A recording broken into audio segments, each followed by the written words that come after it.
اہل کتاب کی طرف سے یہ سوالات پوچھے گئے۔ دوسرا موسیٰ اور خضر علیہ السلام کا واقعہ وہ ہم ڈسکس کر چکے، وہ جیوز اور کرسچنز دونوں کے لیے اہمیت کا حامل ہے۔ اور تیسرا آج آخری واقعہ آئے گا ذوالقرنین بادشاہ سے متعلق، جو اسپیسیفکلی یہودیوں کے لیے بہت رسپیکٹیبل پرسنالٹی تھے۔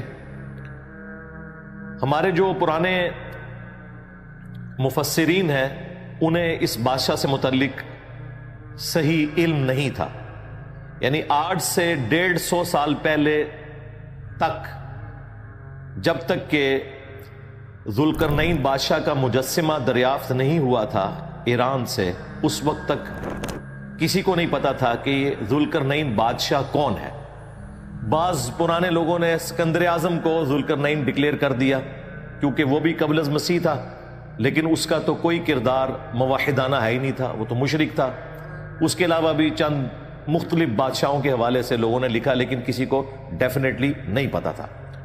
یہ جس ایرا میں ہم بیٹھے ہیں، ہماری خوش نصیبی ہے کہ ہمیں ذوالقرنین بادشاہ سے متعلق وہ انفارمیشن حاصل ہے جو پچھلے آلموسٹ 1250 سال تک کسی کو نہیں پتا تھی، جب تک کہ کھنڈرات نہیں ملے تھے ایران کے اندر اور ان میں سے مجسمہ ذوالقرنین کا نہیں نکلا تھا۔ وہ جب نکلا تو پھر پوری ہسٹری سامنے آ گئی، اور سب سے پہلے اس ماڈرن ایرا میں مولانا ابوالکلام آزاد رحمہ اللہ تعالی نے اس ٹروتھ کو ریویل کیا، اور ان کی ایفرٹ پوری دنیا میں مانی جاتی ہے۔ مولانا مودودی رحمہ اللہ تعالی نے اسے ایکسیپٹ کیا، ڈاکٹر اسرار صاحب نے ایکسیپٹ کیا، اور سب سے بڑھ کر اہل حدیث علماء جو بڑے ہارڈ لائنر ہیں مولانا ابوالکلام آزاد کے حوالے سے، چونکہ وہ بنو امیہ کے حوالے سے کافی سخت موقف رکھتے تھے اور انہوں نے اہل البیت کا مقدمہ بھی لڑا، لیکن یہ بات ماننے پر وہ بھی مجبور ہوئے۔ آج بھی سعودی عرب سے جو قرآن کی تفسیر تقسیم کی جاتی ہے احسن البیان، وہ ایک پاکستانی اہل حدیث عالم صلاح الدین یوسف صاحب کی لکھی ہوئی ہے۔ انہوں نے بھی اس کی تفسیر میں لکھا کہ یہ کریڈٹ ابوالکلام آزاد کو جاتا ہے کہ انہوں نے وہ بندہ ڈھونڈ لیا ذوالقرنین اصل میں کون تھا، کیونکہ قرآن میں تو اس کا کریکٹر آیا ہے موحدانہ، اسکندر اعظم تو وہ ہو نہیں سکتا۔ جب وہ مجسمہ نکلا تو اس مجسمے میں ایک ٹوپی تھی جس کے اوپر 2 بڑے سینگ بنے ہوئے تھے، تو پھر ان کو پتا چلا کہ یہ پرشین امپائر کا جو بانی ہے سائرس، کنگ سائرس، کیخورس عربی زبان میں، اور ذوالقرنین جو قرآن میں ذکر ہوا، یہ وہ بادشاہ ہے جس نے پرشین امپائر کی بنیاد رکھی نبی صلی اللہ علیہ وآلہ وسلم کی دنیا میں تشریف آوری سے 1000 سال پہلے آلموسٹ۔ یہ الگ بات ہے کہ پھر اس کے بعد وہاں پر قبضہ ہو گیا، یعنی اسی لیگیسی کو آگے لے کے چلے آتش پرست لوگ۔ اس لیے جب نبی علیہ السلام دنیا میں آئے تو اس وقت حکومت تھی آتش پرستوں کی، 2 ہی سپر پاورز تھیں، رومن امپائر تھی جس پہ حکومت تھی کرسچنز کی، اور وہ بھی نبی علیہ السلام کی پیدائش سے آلموسٹ سمجھ لیں 150 سال پہلے حکومت ہوئی تھی، ورنہ وہ بھی بت پرست تھے۔ 337 عیسوی میں کانسٹنٹائن بادشاہ تھا جس نے مرنے سے پہلے کرسچینٹی قبول کر لی، اور اس کے بیٹے کانسٹنٹائن 2 نے پھر قسطنطنیہ شہر بھی بنایا اور کرسچینٹی کو پوری رومن امپائر میں نافذ کر دیا، کیونکہ اس زمانے میں بادشاہ کا دین جو ہے وہ رعایا کا دین ہوتا تھا۔ اور پھر یہ ایک ٹسل شروع ہوگی، ایک طرف خدا کے ماننے والے تھے یعنی رومن امپائر، اور دوسری طرف آگ کی پوجا کرنے والے پرشین امپائر۔ لیکن پرشین امپائر کا سٹارٹ جو ہے وہ ایک مسلم بادشاہ کے ذریعے ہوا تھا جس نے اپنے جوانی کے عرصے میں کسی وقت کے پیغمبر کی صحبت کی ہوئی تھی، اور پھر اللہ تعالیٰ نے اسے فتوحات دی۔ اس کی سلطنت مشرق سے لے کر مغرب تک پھیلی ہوئی تھی، اسی وجہ سے وہ اپنے سر پر ایسی ٹوپی پہنتے تھے جس پہ 2 سینگ مینڈے کے لگے ہوئے تھے، جو 2 امپائرز کا سمبل تھے کہ مشرق سے لے کر مغرب تک۔ مشرق میں بلوچستان تک ان کی حکومت تھی، اور مغرب میں میڈیٹرینین سی جسے آپ بحر روم کہتے ہیں، وہاں تک ان کی حکومت تھی، اور شمال میں ان کی حکومت کوکاف تک تھی۔ اتنی بڑی ان کی امپائر تھی، اور اس کے سمبل کے طور پر وہ 2 قرن والی ٹوپی پہنتے تھے. قرن کہتے ہیں سینگ کو, اسی کی وجہ سے ذوالقرنین 2 سینگوں والا. یہ ان کا ایک آنری نیم تھا. بیسیکلی یہ سائرس شاہ یا کیخورس بادشاہ ہیں جنہوں نے پرشین امپائر کی بنیاد رکھی نبی الاسلام کی دنیا میں تشریف آوری سے آلموسٹ 1000 سال پہلے.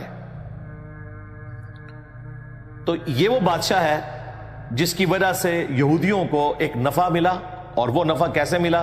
اسی لیے ان کے ہاں اس کی بڑی عزت تھی کہ جب پہلا زوال آیا, جو سورہ بنی اسرائیل کے سٹارٹ میں ہم نے ڈسکس کیا تھا کہ 2 عروج اور 2 زوال بنی اسرائیل پر آئے. پہلا زوال جب آیا تو نیبوکیڈ نظر, نمرود جو بادشاہ تھا, وہ بیبیلونیا میں یعنی بابل جو شہر تھا وہاں عراق میں 1,33,000 یہودیوں کو غلام بنا کر لے گیا تھا. اور 1,33,000 یہودیوں کو اس نے یروشلم میں ایک دن میں شہید کر دیا. ظاہر ہے اس وقت تو مسلمان ہی تھے, ہم شہید ہی ان کو کہیں گے, وہ کافر تو نہیں تھے. 1,33,000 یہودیوں کو قید میں رکھا اور آلموسٹ ان کی یہ قید 125 سال تک چلی. اسی دوران ان میں انبیاء بھی پیدا ہوتے رہے, لیکن یہ غلامی کا دور تھا. اور پھر سیدنا عزیر علیہ السلام, جن کو اللہ تعالیٰ نے 100 سال کے لیے سلا دیا تھا اسی دوران, ان کی دعوت توبہ کی برکت سے اللہ تعالیٰ نے ان کی فریاد سنی. اور ذوالقرنین بادشاہ نے, جو اس وقت صرف ایران کا حاکم تھا, عراق پر حملہ کیا اور نیبوکڈ نظر کو قتل کر دیا. اور دشمن کا دشمن دوست ہوتا ہے. اسی نیبوکڈ نظر نے یہودیوں کو قید میں رکھا ہوا تھا, جس طرح کی غلامی بنی اسرائیل کاٹ رہے تھے فرعون کے انڈر, ان سے کام لیے جاتے تھے. اس نے ان کو آزاد کیا کہ ٹھیک ہے دوبارہ بیت المقدس چلے جاؤ اور اپنا ہیکل سلیمانی دوبارہ سے تعمیر کرو. پھر انہوں نے دوبارہ سے ہیکل سلیمانی تعمیر کیا اور یہ ان کا پھر دوسرا عروج شروع ہوا, جس کا زوال پھر نبی الاسلام کی پیدائش سے آلموسٹ 500 سال پہلے 70 عیسوی میں ٹائٹس نے, جو رومن ایمپرر تھا بت پرست, اس نے یروشلم کو تباہ کیا اور ایک دیوار باقی چھوڑی جو ویلنگ وال آج تک موجود ہے. اور ڈائسپورا ان کا شروع ہوا انتشار.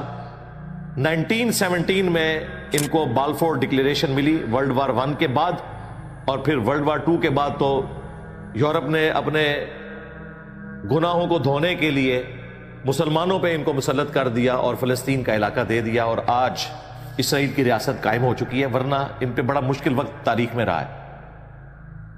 تو یہ جو ذوالقرنین بادشاہ تھا یہ ہیرو مانا جاتا تھا یہودیوں کے ہاں, کہ اس کی وجہ سے ان کا دوسرا عروج شروع ہوا, کیونکہ اس نے ان کو غلامی سے نجات دی. اسی لیے وہ نبی الاسلام سے سوال پوچھ رہے تھے کہ ذوالقرنین بادشاہ کے بارے میں آپ ہمیں بتائیں. یہ تو وہ پہلو تھا جو یہودیوں کے لیے امپورٹنٹ تھا. مسلمانوں کے اعتبار سے چونکہ اکثر آپ کو پتا ہے جدید جو محققین ہیں وہ تباہ آزمائی کرتے رہتے ہیں یاجوج اور ماجوج کے حوالے سے, تو ان کا ذکر بھی یہاں پر آئے گا. یہ 2 قومیں تھیں. حضرت نوح علیہ السلام کے 3 بیٹے تھے, چوتھا تو کافر تھا, وہ تو مارا گیا. 3 جو مسلمان تھے, حام, سام اور یافث. حام کی اولاد جو ہے وہ یہ آپ کو افریقن جو نظر آتے ہیں. سام کی اولاد یہ جو وسط ایشیا کے لوگ ہیں, عرب کے لوگ ہیں, ہم بھی اس میں شامل ہیں, یعنی جو ابراہیمی ہیں. حضرت ابراہیم علیہ السلام بھی سام کی اولاد سے تھے, نبی الاسلام بھی اور یہودی بھی. اسی لیے سیمیٹک کہا جاتا ہے. یہودیوں کے خلاف کوئی بھی مہم چلے کہتے ہیں جی اینٹی سیمیٹک ہے, حالانکہ سیمیٹک ہم بھی ہیں, ہم بھی اولاد ہیں ماننے کے اعتبار سے بھی اور ویسے بھی. اور یافث جو ہے ان کی اولاد ہیں یہ چائنیز اور پلس گورے لوگ اور رشینز. یہ 3 بیٹوں سے آگے نسل چلی. یافث جو ہے اس کی اولاد میں 2 قبائل ہیں, یاجوج اور ماجوج, گوگ مگوگس ان کو انگلش میں کہا جاتا ہے. اور ان کے والے سے مختلف جو آج کل کے جدید مفکرین ہیں انہوں نے کہا کہ یہ جو چائنیز ہیں یہ وہ قومیں ہیں, کیونکہ یہ بھی اسی یافث کی اولاد میں سے ہیں. اور دوسرے یہ گورے بھی, تو دیکھیں یاجوج ماجوج کھل چکے ہیں. پہلے برٹش امپائر نے دنیا پہ حکومت کی, اب چائنا جو ہے وہ لیڈنگ اکانومی بننے جا رہا ہے. اس قسم کی تعویلات کرتے ہیں. ظاہر ہے یہ ان کی اپنی ایک سوچ ہے، میں بھی اس طریقے سے ہو، لیکن قرآن و سنت میں جو ہمیں بتایا گیا اس میں یہ فٹ ان بیٹھتا نہیں ہے، کیونکہ صحیح مسلم کے اندر جو تفصیلاً حدیث موجود ہے یاجوج ماجوج کے حوالے سے، ایک تو وہ حدیث ہے مشہور صحیح مسلم کی کہ قیامت کی 10 نشانی ہیں، ان میں سے ایک عیسیٰ ابن مریم کا دنیا میں آنا ہے، اور اس کے بعد یاجوج اور ماجوج 2 قوموں کا کھلنا ہے، اور دوسری جو مسلم شریف کی تفصیلاً حدیث ہے جس میں عیسیٰ ابن مریم دجال کا قتل کریں گے، اس کے بعد یاجوج اور ماجوج کھول دیے جائیں گے اور وہ پوری زمین پر پھیل جائیں گے اور کوئی جگہ نہیں چھوڑیں گے، جہاں سے گزریں گے پانی پی جائیں گے، کھیتیاں برباد کر دیں گے، حتیٰ کہ مسلمانوں کو ان کے فتنے سے بچانا مشکل ہوگا۔ عیسیٰ ابن مریم کو اللہ تعالیٰ وحی کے ذریعے بتائیں گے کہ آپ مسلمانوں کو لے کر کوہ طور پر چلے جائیں، وہ وہاں پر لے کے چلے جائیں گے، یہ باقی دنیا میں تباہی مچائیں گے، اور پھر عیسیٰ ابن مریم دعا کریں گے، اس دعا کی برکت سے اللہ تعالیٰ ان کی گردنوں میں کوئی کیڑے پیدا فرمائے گا، کوئی وائرس ہوگا، وہ مارے جائیں گے۔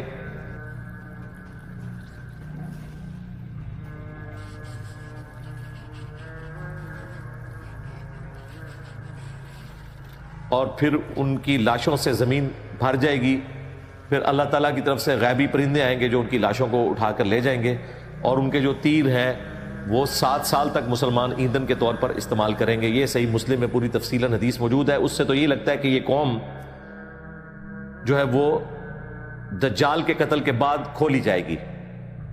اس کی بھی تعویل جدید مفکرین کرتے ہیں، وہ کہتے ہیں بالکل ایسا ہی ہونا ہے، پہلے یافس کی جو یہ اولاد ہے یورپین اور امریکن، ان کو مسلمان شکست دیں گے، دجال کو قتل کریں گے، چائنیز اس وقت تک نیوٹرل ہوں گے، اور پھر چائنیز جو ہیں وہ پوری دنیا میں پھیل جائیں گے، کیونکہ ان کی پالیسی یہ ہے کہ وہ کسی سے جنگ نہیں لڑتے، لیکن اینڈ پہ یہ بھی نکلیں گے۔ اور دیکھیں چائنیز جو ہیں وہ کوئی چیز نہیں چھوڑتے، مگرمچھ ہے تو وہ کھا جاتے ہیں، مینڈک وہ کھا جاتے ہیں، سانپ وہ کھا جاتے ہیں، ان کے پاس بھی بڑے مضبوط دلائل موجود ہے اس کو کاؤنٹر کرنے کے لیے، کیونکہ ان کا دعویٰ یہ بھی ہے کہ اگر کوئی اس طرح کی دیوار ہے فزیکلی تو وہ تو گر چکی ہے۔